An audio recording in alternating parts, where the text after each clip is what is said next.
حضرت عیسیٰ علیہ السلام اللہ کے بڑے جلیل و قدر پیغمبر تھے جنہیں اللہ نے بے شمار معجزات عطا فرمائے۔ ان کی زندگی میں کئی آزمائشیں آئی، ان کا ایک بڑا امتحان شیطان کے بہکانے کی کوشش تھی۔ آج کی اس ویڈیو میں ہم آپ کو ایسا ایمان فروز واقعہ سنانے والے ہیں۔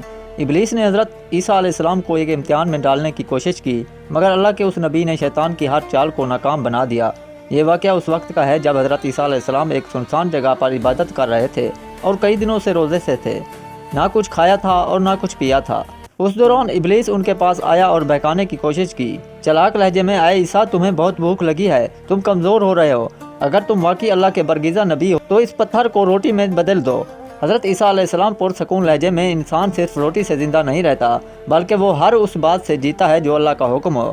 حضرت عیسیٰ علیہ السلام جانتے تھے یہ ایک آزمائش ہے اور ابلیس کے دھوکے میں آنے سے انکار کر دیا۔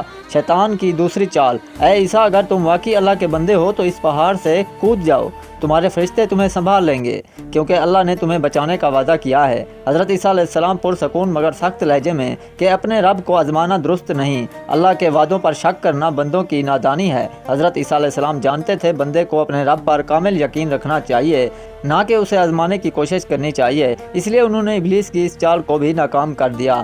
ابلیس لالچ دیتے ہوئے، دیکھو یہ سب دنیاوی طاقتیں، ان کی دولت اور شہرت سب میرے اختیار میں ہے، اگر تم مجھے سجدہ کر لو تو میں تمہیں یہ سب کچھ دے سکتا ہوں۔ حضرت عیسیٰ علیہ السلام سخت لہجے میں، دور ہو جا اے شیطان، لکھا ہے تو صرف اپنے رب کی عبادت کرے گا اور اسی کی بندگی کرے گا۔ یہ سب سن کر ابلیس مایوس ہو گیا اور وہاں سے بھاگ کھڑا ہوا کیونکہ وہ جان چکا تھا کہ حضرت عیسیٰ علیہ السلام کو بہکانا ناممکن ہے۔